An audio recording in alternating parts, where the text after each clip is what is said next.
अस्पतालों में मंदिर नहीं, मंदिर में अस्पताल होंगे, जहाँ से कृपा भी मिलेगी और दवा भी। संकल्प भले ही कितने हों, बस पूर्ण करने का दृढ़ संकल्प होना चाहिए। और ब्याह तो करना ही करना है, तो हो जाएगा, कोई बड़ी बात थोड़ी है। पहले तो अभी कुछ और घर बसा लें। हम इस समय मौजूद हैं बागेश्वर धाम के पीठाधीश्वर धीरेन्द्र कृष्ण शास्त्री जी के साथ, और उनसे बात करने के लिए लल्लूराम.com की टीम यहाँ आई है। हम बात करते हैं।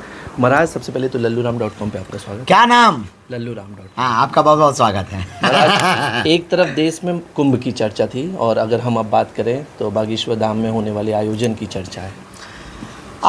एक अनूठा प्रकल्प इस आज़ादी के बाद भारत के इतिहास में, सनातन संस्कृति में एक अनूठा प्रकल्प प्रारंभ होने जा रहा है, चूँकि हिंदुओं के चढ़ावों से दीनहीन निराश्रित हिंदुओं के इलाज का एक दृढ़ संकल्प लिया गया है। तो निश्चित रूप से ये चर्चा का विषय है, पर यह चर्चा से ज़्यादा अर्चा का विषय है। इसे चरित्र में उतारने के लिए किया जा रहा है कि हम अपने मंदिरों की दान पेटियों को अगर गरीबों की बेटियों के लिए और दीनहीन मरीजों के लिए खोल दें, तो फिर अस्पतालों में मंदिर नहीं, मंदिर में अस्पताल होंगे, जहाँ से कृपा भी मिलेगी और दवा भी मिलेगी, जीवन भी मिलेगा और भोजन भी मिलेगा और जीवन जीने की कला भी मिलेगी। तो हमें लगता है कि ये 23 फरवरी बुंदेलखंड और मध्य प्रदेश के इतिहास के लिए एक अनूठा दिन है। उस ऐतिहासिक पल और क्षण का इंतजार पूरा भारत कर रहा है।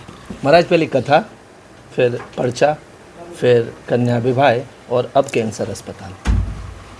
ये तो जिंदगी है, बढ़ती का नाम जिंदगी है, चलती का नाम जिंदगी है। बढ़ते रहना चाहिए, चलते रहना चाहिए। संकल्प भले ही कितने हों, बस पूर्ण करने का दृढ़ संकल्प होना चाहिए। हमें नहीं लगता है कि बहुत काम होना, बहुत संकल्प लेना गलत है। उनको पूर्ण करना, ना करना, ये सबसे ज़्यादा गलत है। पूर्ण करना बहुत सही है।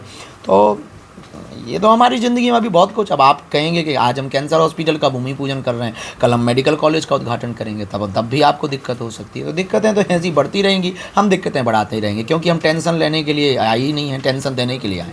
महाराज, अगर इसके अलावा हम बात करें तो हर बार आयोजन होता था 51 बेटियों से, फिर 100, फिर 150, अब 251, और इन तमाम व्यवस्थाओं के बीच में इस बार 2 बड़े VIP धाम आ रहे हैं। देश में एक अनूठी परंपरा जो सनातन की चल रही है, उसमें यशस्वी माननीय प्रधानमंत्री जी जो धर्म ध्वजा को लेकर के चल रहे हैं, ये भारत के लिए बहुत गौरव की बात है।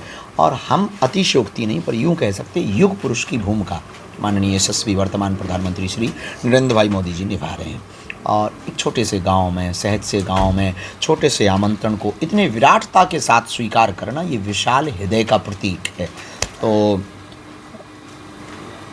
हमारे सबके लिए तो बहुत अद्भुत दिन है। तो रही बात आप उन माननीय यशस्वी प्रधानमंत्री और महामहिम राष्ट्रपति महोदया के आने की, तो बुंदेलखंड इससे गौरवान्वित होगा और सभी देश के नागरिक हैं।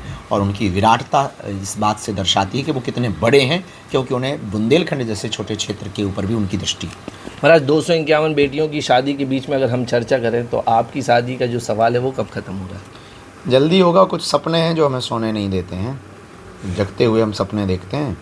और ब्याह तो करना ही करना है, तो हो जाएगा, कोई बड़ी बात थोड़ी है। पहले तो अभी कुछ और घर बसा लें। तो ये थे हमारे साथ बागेश्वर धाम के पीठाधीश्वर धीरेन्द्र कृष्ण शास्त्री, जिनका साफ कहना है कि ये हमारा सपना है, ये हमारी इच्छाएं हैं जो हम लगातार पूरी करते रहेंगे। और अभी हमारी और भी कई इच्छाएं हैं, खुलकर नहीं बोले लेकिन फिर भी इशारा कर गए अपनी शादी के लिए भी। कैमरामैन विकास शुक्ला के साथ लल्लूराम.com के लिए रणधीर सिंह।